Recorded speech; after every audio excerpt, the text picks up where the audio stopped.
Okay, today we are doing day 2 of review for the final, and this one's going to start on problem 21. When we left off, we had just showed you the parent graphs of all of these functions. So hopefully you know that you start with the parent graph on any one of these functions. I'm going to start by parent graphing this, which is cosine, so I'm going to start with a cosine graph, which looks kind of like a valley. Now, this is normally 1 and negative 1. In this case, we change that to 0.5 and negative 0.5.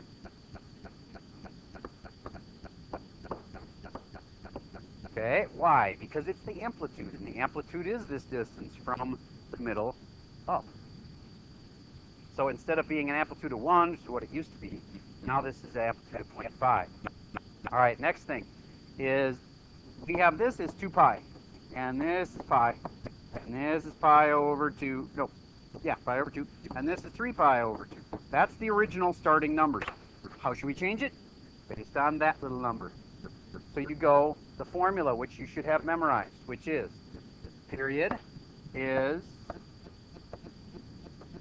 equals 2 pi over b, and the b in this case is 3. So 2 pi over 3. Okay, now if I just say, okay, fine, this is 2 pi over 3, it's kind of hard to tell what I should do to everything. So I need to think it through and say, well, what did I do to the 2 pi? I divided it by 3. Another way to think of it is I multiplied it by what? 1/3. So I multiply everything by 1/3. 1/3 here, 1/3 here, 1/3 here. Now, when I actually complete this multiplication, which in this case will be pi over 6, that's my new number for that spot is pi over 6. The new number for that spot's pretty easy, pi over 3. This spot, 3 pi over 6, also known as 1/2 pi, or pi over 2. And then the last one is 2 pi over 3, just like we expected it to be. Okay, so that's a typical one.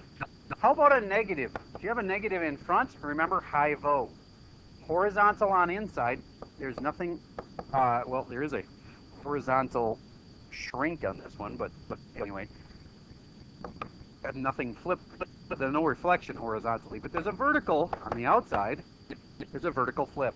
How do you do a vertical flip? You just take stuff and flip it across this axis. So if this was riding on the back of sine, it looked like this.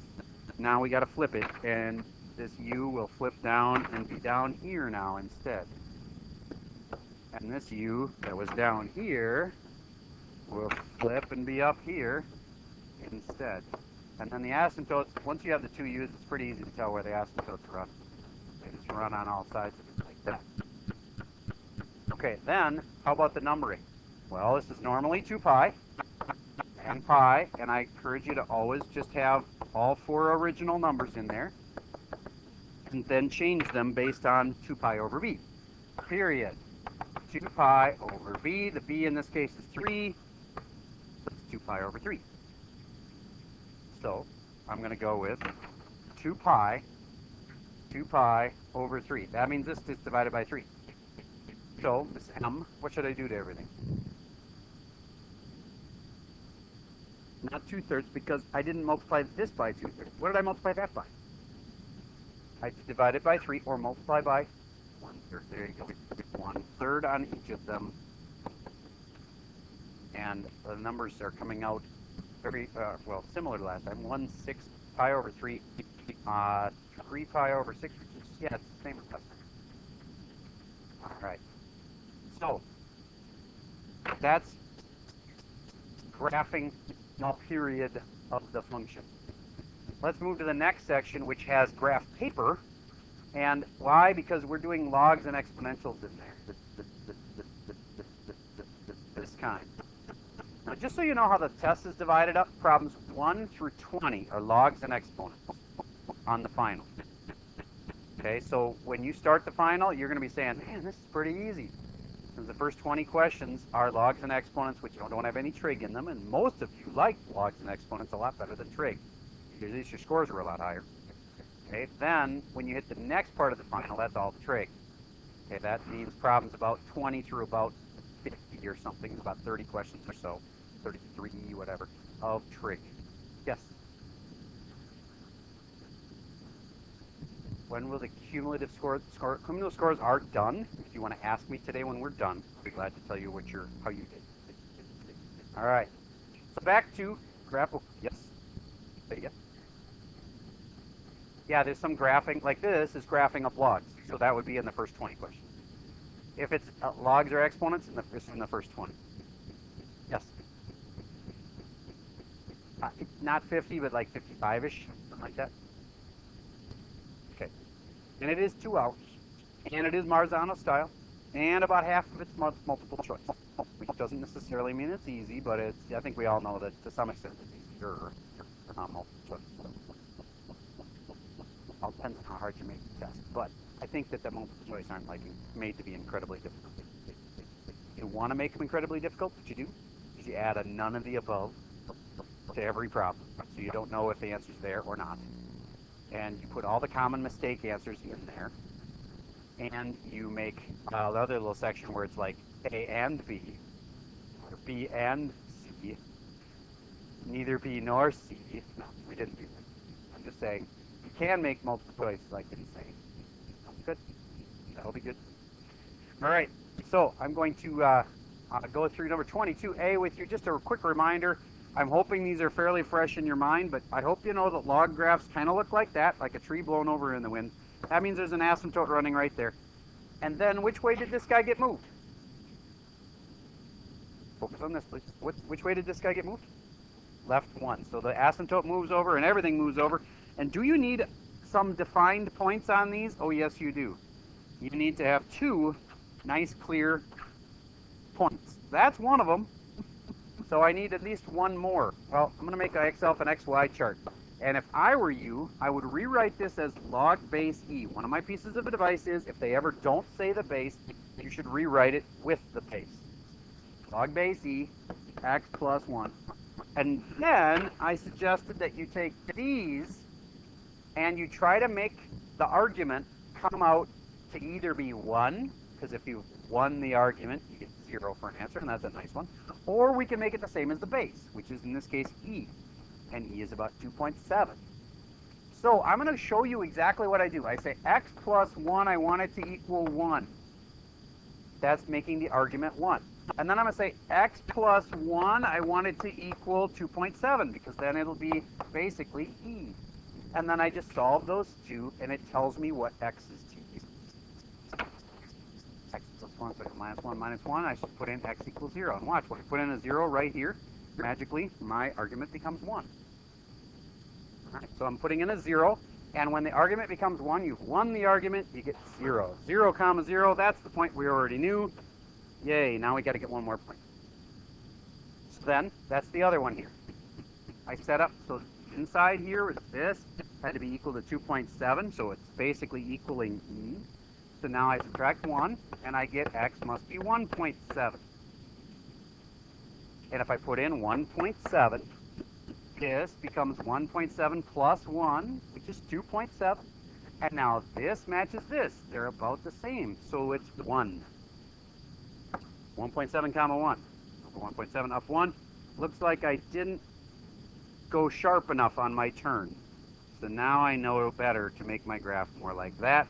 The red one was just a sketch. Get that out of there. The black one has got 2 correct points.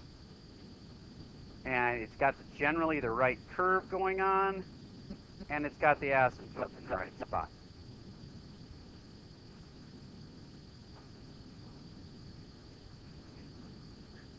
Yep, that's how we knew the asymptote was left. All right, so this process in general is figure out generally where it is, make yourself an XY chart, and when you have your XY chart, make the argument come out to either 1 or the same as the base. In this case, we'd make x equal to 1, and we make x equal to 5, and then figure out what y's come out on our XY chart. All right, if they don't say the base like this, like ln, then you want to say log base E. You're reminded that the base is E, because the base will be critical. Sure. So pick a letter. One more time. E, okay. this is an exponent 1. The idea on an exponent 1 is, first of all, if it's exponential growth, meaning the base is bigger than 1, like e is definitely bigger than 1, it's 2.7. As long as that's bigger than 1, it's growth. If it was decay, then of course it would look like this, but that's if this would be like a fraction. Okay, so do you get your two parent ones for exponentials? Either they look like this to start with for an exponential, that's growth. Exponential decay would generally look like that. Okay, so this one, what is it? Growth or decay? Growth. So generally my graph's going to go like this and go through that spot. But this one's been moved. Where? Left 4.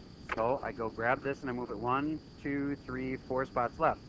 Now the asymptote, which was here, didn't move because I went left right. So it didn't move the asymptote. Now, would this be good enough? Technically, no. It doesn't have 2 points. So I need an XY chart. And now, how do I get my points? You know, the other one, we affected the argument. We wanted the argument to either be 1 or 0, or no, not 0. 0 gives you the asymptote. Or we wanted the argument to be the same as the base. Here, we just want a nice number for an exponent. And the two nicest exponents in the world are 0 for an exponent, because then the whole thing equals 1, or 1 for the exponent, because anything to the 1 power is just itself. So I want x plus 4 to equal 0, or x plus 4 to equal 1. Those would be my two ideal easy exponents. So that tells me subtract 4x equals negative 4 is a good thing to choose. And this tells me that subtract 4x equals negative 3 would be a good thing to pick. So I'll try those two things. Putting in negative 4 first, I put in a negative 4, I have e to the 0. What's e to the 0 equal to? 1. So the answer is 1. Negative 4 comma 1. Look at that. That's the point I already knew. But it's good to double check it. That way you made sure you didn't, by accident, move this thing down 4 or something. Yes? If they have nice solid dots there, I can live with that. And obviously, ideally, you'd have them on the chart there anyway. Okay, next is if I put in a negative 3, I'm going to put a negative 3 into this equation right here. Negative 3 plus the 4 would make 1. E to the 1 is just e. What is e? 2.7. Negative 3 comma 2.7. Negative 3 comma 2.7. Oh, my graph wasn't steep enough. See my two dots there? I really should be going through those two dots, so it should be more like that. Much steeper than I had it. So my sketch, the black one, can go away now. And I'm left with that. It's got a little wobbly little bend in it. I'll try to fix there. There we go. There. I've got 2 points. I've got the asymptote. Good to go. Yes. What would decay generally look like? Let's say this one was y equals 1/2 to the x plus 7. Then it would be decay. Because if this number's less than 1, it means decay. And generally then, the graph goes like that. And then specifically as an asymptote here, and I would find points, same way, x, y chart. And then I pick things, what are the two things that are nice to be for an exponent? 0 and 1. So I just want x equal to 0 and x equal to 1. Try 1 and 0, and you still do it the same exact way. It's just the parent graph starts out going down because this is exponential decay. It's getting smaller every time. Okay, gonna keep moving here. Unfortunately, so much to cover, and not enough time, of course. All right. This one's just asking to see if you can draw a picture and figure out the situation. If the minimum's, like the minimum here is -6, the lowest this ever goes is -6. And the amplitude's 2, it's mainly checking, I think everybody knows the amplitude has to do with up and down. It's just mainly checking to see, do you know if we should go up 2 or up 4? Which one should we go up to get to this top? It wants the maximum, which is the top. If it's -6 at this level, up here, is it going to be 8? Or is it, sorry, if it was -6, we're going up closer to 0. So is it -2, or is it, I guess some people might think it's -8. And another option would be -10, Or it could be, those are the only options I can think of. One of those is right. Which one is it? We're going up. It's going to be a smaller than -6, so negative what? -2. Because the amplitude goes from the middle here up. That distance right there is 2. So then there's really a distance of 4 between them. And therefore the -6 goes up 4 spots. Think of it on a thermometer. -6 is like down here, and it goes up 4 spots. It'd be -5, -4, -3, -2. That's why we're at -2 as the maximum. Picture's worth 1,000 words. Anytime you could draw a picture for something like this, like label yourself the minimum, try to label the maximum, and say, okay, what's the amplitude? This next one's a lot like it. I think you can do that. Moving on to 24. All right. These aren't too hard, I don't think. In general, do you know, is this more like a sine, a cosine, a tangent, a cotangent, a secant, a cosecant? That's a sine. It has been stretched a little bit, but can't you start by writing y equals sine of x? So now, it has been stretched. It's taller than usual. How do I know? Because it goes to 2. It maxes out at 2, where it's normally supposed to max out at 1. So its amplitude's 2. So that's this red number right here. Then, how about this? How long is it supposed to take to finish one complete cycle? 2 pi, but this only takes 1 pi. So obviously something's been messed with on the b. There must be a b term that's changing that.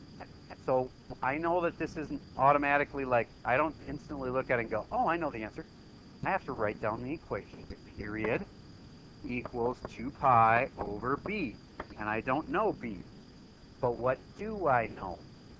The period. So I can replace PER, period, with the period, which is pi. And then you can solve that little equation. Get b alone. Then you'll know what b is.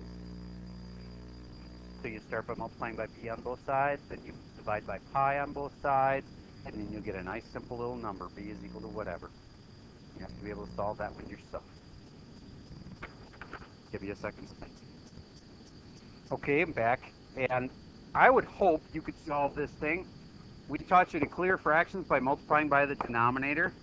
No more fractions. Then we taught you to get the variable alone. So to get b alone, divide by pi. Divide by pi. And now I have b alone. 2 pi over pi. Can those pi's cancel? Of course they can. And the final answer b is 2. And does that make some sense? I just have to slap a 2 in right there. There's my equation for this one. You'll need to know that period equals 2 pi over b thing. Yep. Correct. It's 2. The reason I know it's 2 is just because I solved for b and I got 2.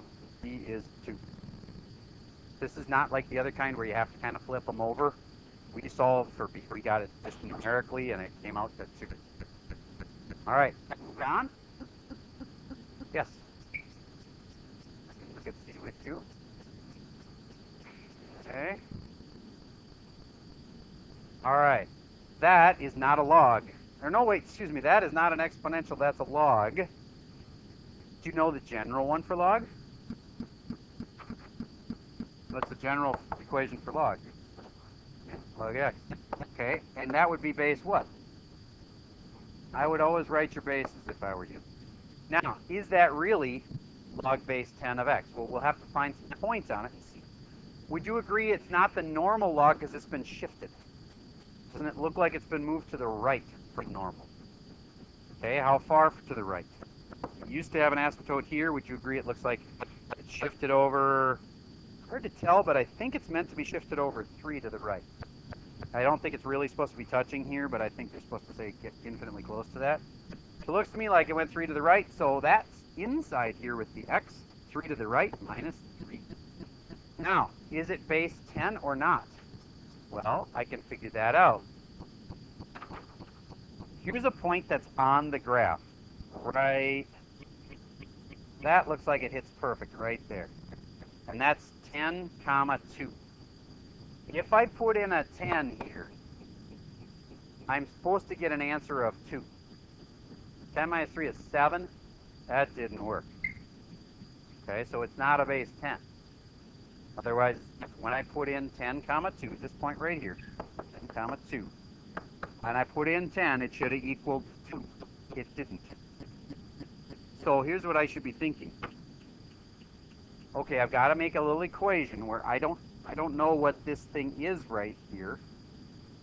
I don't know if it's a base 10 or not. Actually, it's not that. I don't know.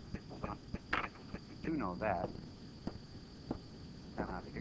I do know. I don't know what base it was, so I really don't know this. So I'm going to call it n. I don't know what it is.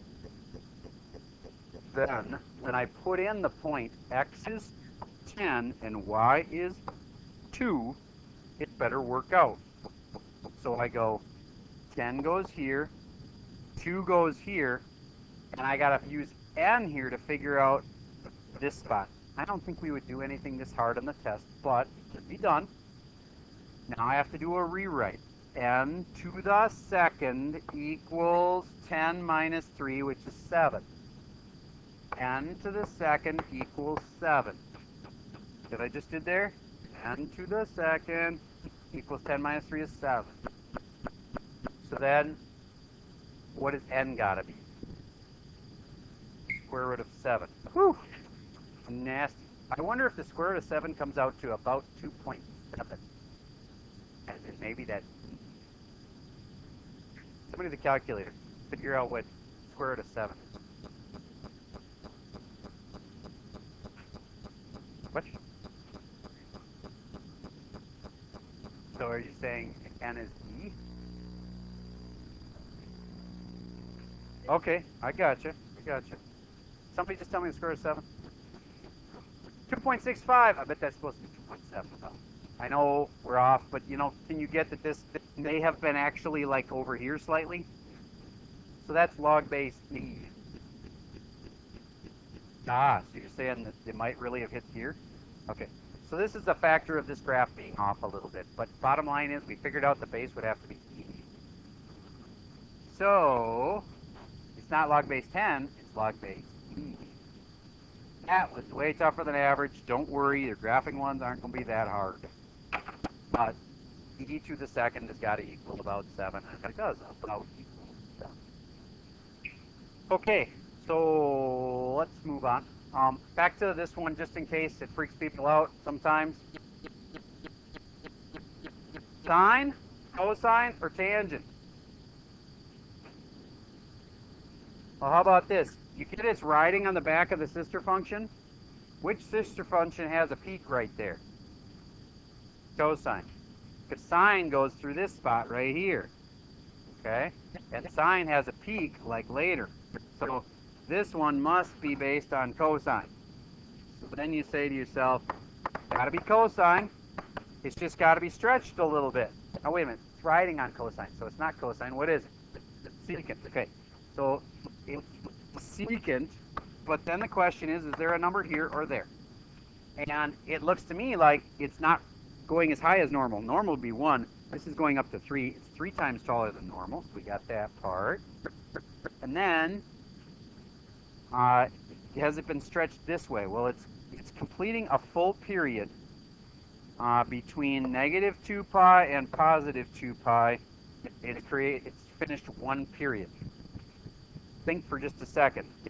Do you get that it's supposed to be completing a period at 2 pi?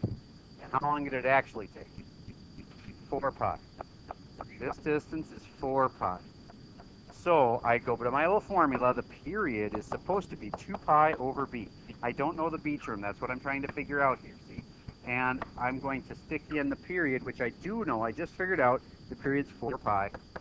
Then I would multiply by b on both sides. Cancels this b off. And then I would divide by 4 pi. Divide by 4 pi. B is 2 pi over 4 pi, which reduces to 1/2. B must be 1/2. So that b right there must be 1/2.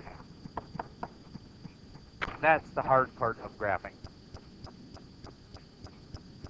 Okay, thing at a time. We're getting there.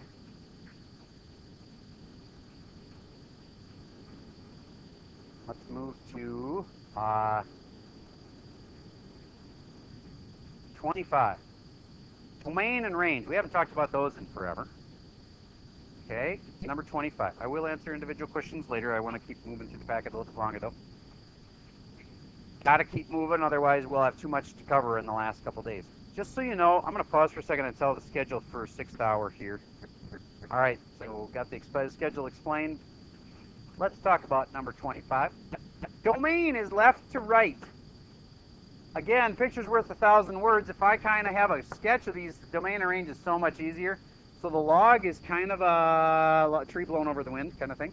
Except this one's been moved which way? Down 6. It's easy to think by accident right 6, but it's actually down 6. Now, tell me, what's the furthest left to right that this thing goes? There is an asymptote right here. So yeah, 0 is the furthest it goes to the left. Until how far to the right? 0 to infinity. Can it touch 0? No, there's an asymptote there. Can't ever get to infinity. So there's your domain. The range. The range is how low to how high. What's the lowest it ever goes? Negative infinity. And the highest the thing ever goes? And make a little sketch and it becomes so much easier. Like letter C here, 2 sine x. Well, here's sine x. And 2 sine x means it goes twice as high, so 2 and negative 2 are the peaks and valleys here. Okay, now domain and range is easy. Domain goes forever, left, right. Never stop. And then up, down from negative 2 to 2. The range. Does it touch negative 2? Yep. Does it touch 2? Yep, it's 2. So it touches that. So you use brackets. Correct. On the one that's secant, it rides on the back of cosine. Here's cosine. And secant then rides on the back like this. And so this part, I'll try to erase this part. This part's gone now. And I'm left with just the loops. There's secant. Now it's a little weirder. From left to right, it has spots it can't be. It can't be that spot or that spot. So the way I'd say it is, domain is all real numbers except, and then we got to know what those spots are. Well, this is 2 pi. This is pi. And it's halfway in between here. So this pi over 2 is the one of the asymptotes, and the other one's 3 pi over 2. Those are the things it can't be. Plus, it keeps going forever. You can't be pi over 2 or anything that's related, so you go plus 2 pi n. This, again, is probably more complicated than we would get on the test, because I don't even exactly know how I would want you to write this answer for the domain. All things work except this and this plus 2 pi n for each of them, because they're going to keep repeating. And if you're talking in terms of everything works, you got to say all the things that don't work. So pi over 2 plus 2 pi n, 3 pi over 2 plus 2 pi n don't work. Does it touch 0? Okay, so can it be 0? So when you're talking range, I assume you're talking range right now. Okay, on domain, it can work at 0, so it works, but it goes forever. It doesn't stop at 0. It goes like that. So I would say it's all real numbers except this and this. Yes. So now for range. The lowest it goes, well, it's heading down to infinity here, negative infinity, and it stops working right there. How high is that? Negative 1. So from negative infinity to negative 1, and it starts working again at 1 and goes all the way up to infinity. So negative infinity to negative 1, union with 1 to infinity. All right, that's domains and ranges. Man, so much to know. All 6 trigonometric functions. Well, first of all, let's make sure you know what they are. Sine goes with, what's the other one that's flipping sister of it? Cosecant. And after sine, we go to cosine, and its flipping sister, secant. And lastly, third one, tan. Goes with what? With tan. All right. So now, my question. If I know sine, I mean, if all I asked you was for sine, you'd say, all I got to get is the hypotenuse, and this will be easy, right? Can't you get the hypotenuse just by going a squared plus b squared equals c squared? So therefore, this is square root of 121 plus 49, 170. Square root of 170. This side right here is the square root of 170. Okay. So, what's sine? Sine's opposite over hypotenuse. Opposite side, 7. Hypotenuse side, root 170. So 7 over root 170. Then cosecant is child's play. Just flipping sisters, you flip them. Square root of 170 over 7. Cosine within a labeled triangle, once you've got your triangle figured out where it is at labeled, it's pretty much done. Just got to know what the relationships are. Cosine is ka, adjacent over hypotenuse. Here's adjacent, here's hypotenuse. So it's 11 over root 170.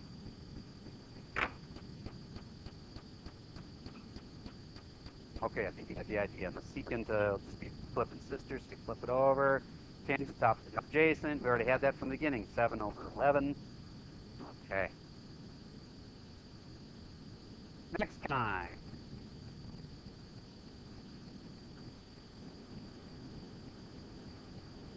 Assume that this is an acute angle in a right triangle satisfying the conditions. Evaluate the remaining trigonometric functions. Wait a minute. The remaining ones? That means they told me cosine, and they want to know all 5 of the other functions. So what's the easiest one that you can just get, like, right away? Secant, because secant's the flipping sister, so what's secant? 11. That's easy. So then we got to go on to things like tangent. The problem is we don't know the other side, so we got to make a picture. Picture's worth 1,000 words. One of my math truisms really is true for this class. So I'm going to make myself a picture of this situation. Cosine is adjacent over hypotenuse. Then that leaves me this side. Square root of something. And then I say 11 squared and 5 squared makes 121 minus 25. Which is 96, is it? All right. So square root of 96. Got to be able to find the third side of a right triangle. It's probably going to come up 4 times, 5 times in your final. It's not that hard. Just take a square root, and you either add the other 2 numbers squared, square the other 2 numbers, and subtract. Okay. So square root of 96. Now, how am I going to do tangent? They want all 6 of them, so I got 2 of them done. Tangent is toa, opposite over adjacent. From this angle's perspective, the opposite one is that, the adjacent one is that. Square root of 96 over 5. And then it's flipping sister, cotangent. Just flip that over. I think you could finish it from there. All we need left is sine, opposite over hypotenuse. Yeah, once you've got the triangle labeled, it's just easy. Okay, what if they ask you for something like cosecant, like on B? And you don't know cosecant. Okay, question on the last one? Should you reduce square root of 96? Yes, if you can, but my fear is that that's going to be a prime number. So 96, if I cut it in half, it's obviously even. I don't mean 96 is prime, but I mean, oh, it's 48. So then that probably splits in half again. That means 4 goes into it. 2 2's go into it, 4 goes into it. So then it can be reduced. You're right. Yes, anytime you can. Now remember, it's a multiple choice test, so it's not likely we'd give you the answer just not reduced. It's more likely you'd be like, where's the answer? Oh, I got to reduce it. So yeah, square root of 96 does break up. Have you figured it out yet? Root 4 and root what? I'll check it. Now, 12 times 4 would be 48. Oh, wait, 40? No, it could be 24. Maybe 24. Let's see if that's right. 24 times 4. 80, yep, 96. Okay, so then that's 2 root 24, but then that's got a problem because root 24 can break up. 6 and 4, so then this is really root 6 and root 4, and that means that's really 2 root. So I agree, 4 root 6. is what the square root of 96 is, really. Thanks for bringing that up. You are right. If I had to do cosecant, I would rather not. But if I had to do cosecant, I could do cho, sha, cow. And cosecant is cho, so it's hypotenuse over opposite. Okay? But instead, what if I just wanted to change cosecant to something I'm used to?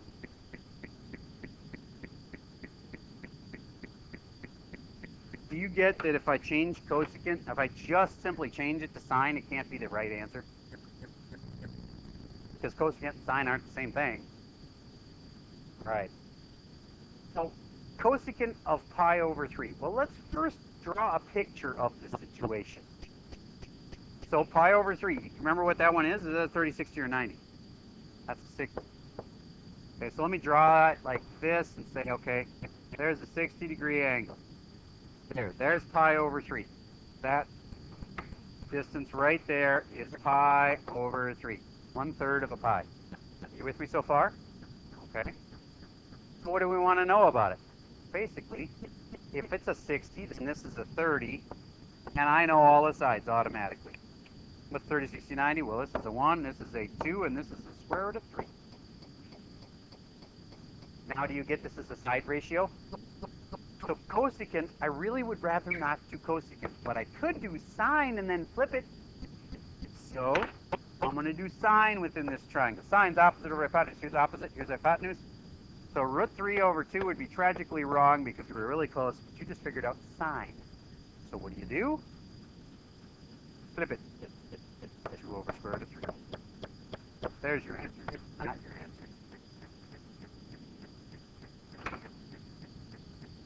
All right. I feel like we're getting to the part where people are going to be getting pretty toasty by now. Like you're, not only is it warm in the room, but your brain is probably heated up pretty good by now.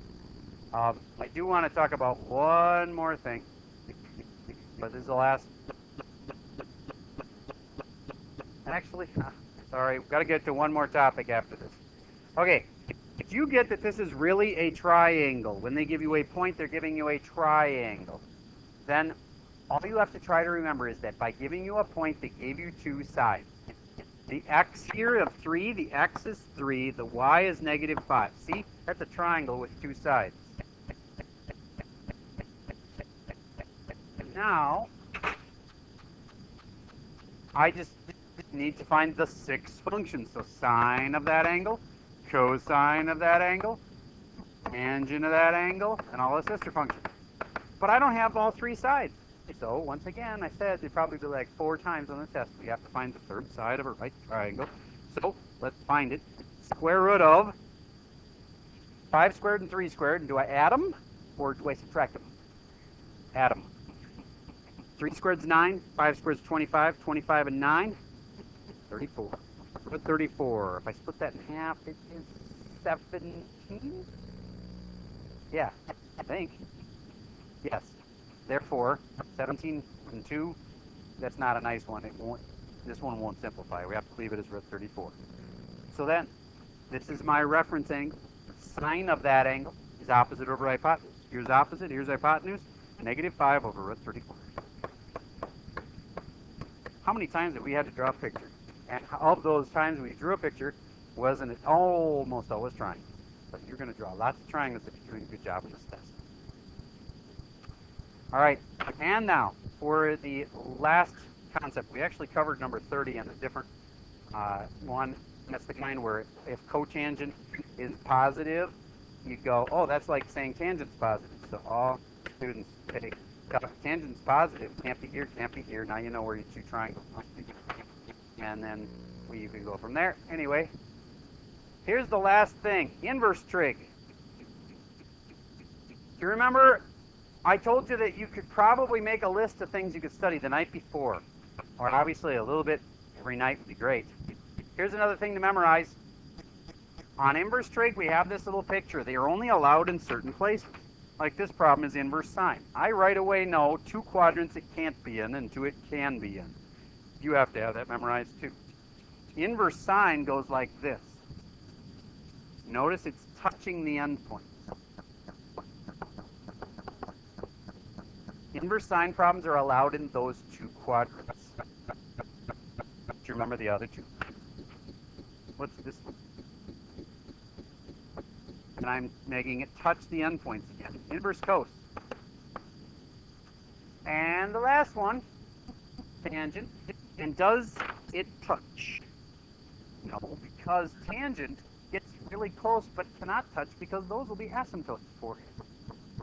So inverse tan, you got to be careful. Tangent's a little funky because at pi over 2 and at 3 pi over 2, it will fail.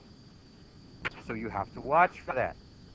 I would guess, if we've had this happen on like 2 or 3 of our tests, I would watch for somewhere, I haven't even looked, but I would bet you that somewhere you're going to have a problem where tangent is being asked. You're going to get an answer that comes out to like pi over 2 or 3 pi over 2. And you're going to have to know, oh yeah, tangent can't be that. That's where it's asking for. So it'll probably, there'll be some way we'll test you to see if you remember that tangent is undefined.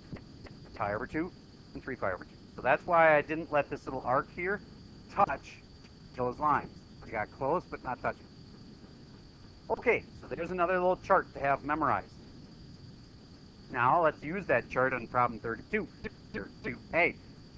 Sine. I'm going to do inverse sine. I'm going to right away say that's only allowed here to here, so I'm going to cross off these two. Next, I'm going to rewrite this thing as sine of some angle equals root 3 over 2. And that reminds me, I want an angle. This little thing is saying, I want you to give me the angle. And I've given you the two sides. So I'm going to draw my triangle. And is sine with positive or negative? Look at it. It told you. It didn't come out and say sine is positive, but it said sine is this, and that number is positive. So sine is positive. It should be there. So then, I'm going to draw in my triangle right there, and now I label my triangle. Opposite over hypotenuse. Opposite, root 3. Hypotenuse, 2. Other side, 1. Oh yeah, I know this triangle. 1, 2, square root of 3. The square root of 3 is across from my angle. What's my angle then? 60. And also known as pi over 3. Pi over 3. Okay, a couple other things to remember about inverse trig. Will you ever be drawing a triangle down here on an inverse trig problem? No, because nothing works there. See? Empty zone right there. Next one. Let's say that you get an answer that's in here. And you get a triangle right there. Can that work? Yeah, 2 of your problems could work there. That could either be sine or tangent. But here's the catch. Let's say this is a 30-degree angle here. You're going to be tempted to say that the answer is 270. Nope. On inverse trig problems, if the answer's down there, get this out of here. If the answer's down here, then the only way to get there is this way, and you'd say the answer was negative 30. Or negative pi over 6. Yes, sir? I could not hear you. Try that again.